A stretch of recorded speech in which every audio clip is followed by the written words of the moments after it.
Chinese म्हटल्यावर सगळ्यांचा आवडता काय आला? Fried rice. आणि त्यात जर अंड असेल तर बेस्टच. चला तर आज आपण करूया एक फ्राईड राईस.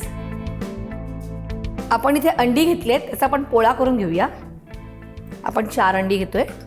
ह्याच्यात आपण थोडंसं मीठ, साधारण 1 पाव चमचा, आणि 1 पाव चमचा हळद, आणि थोडीशी काळी मिरी पावडर.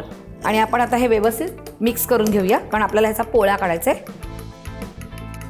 आपण हे मिक्स करतोय तोपर्यंत आपण गॅस पेटवून घेऊया आणि ह्याच्यात थोडंसं तेल घालूया आणि हे व्यवस्थित मिक्स करायचं आहे आपल्याला.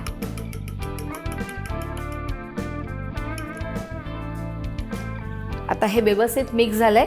तवा पण तापलेला आहे आपला फ्राय पॅन. तर आपण हे अंड जे आहे ते ह्याच्यामध्ये घालून पोळा काढून घेऊया. आता आपण पोळा उलटून घेऊया. छान तो असं झाला पाहिजे, कच्चा राहता कामा नये. आता हा पोळा झालेला आहे, तर आपण एका प्लेटमध्ये तो काढून घेऊया. आता मी हा पोळा थंड होण्यासाठी बाजूला ठेवते आणि तोपर्यंत आपण राईस करून घेऊया. 3 ते 4 चमचे तेल.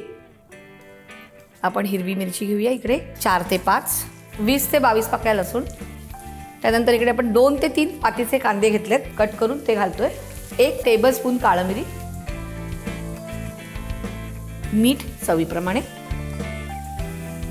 आणि आता आपण हा जो भात घेतलेला आहे तो त्यात घालणार आहोत.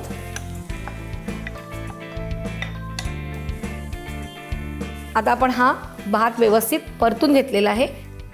आपण इकडे गॅस कमी करूया आणि आपण जो अंड्याचा पोळा घेतलेला आहे, कारण आपण एक फ्राईड राईस म्हटलेला आहे, तर आपण तो अंड्याचा पोळा थोडासा कापून घेऊया. आधी आपण त्याच्या लांब्या लांब्या स्ट्रिप्स केल्यात आणि मग तो आपण कट करून घेतलेला आहे.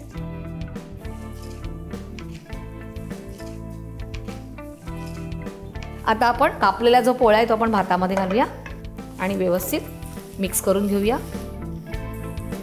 आणि एक वाफ येऊन द्यायची आपल्याला. तर आपण ह्याच्यावरती झाकण ठेवूया. म्हणजे काय होतं की अंड्याच्या पोळ्याचे आपण तुकडे केल्यामुळे तो सगळीकडे व्यवस्थित भाताला लागला जातो. गॅस थोडासा मोठा करायचा आहे.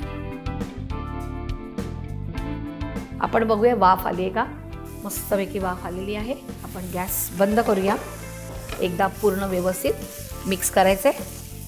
आणि आता आपण ह्याच्यात छानपैकी एका बाउलमध्ये काढून घेतलंय. अंड्याचा फ्राईड राईस तयार आहे.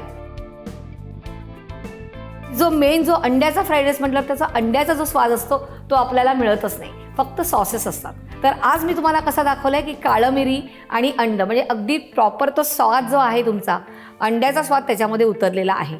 आणि तुम्हाला हा कसा वाटतो ते जरूर मला कळवा.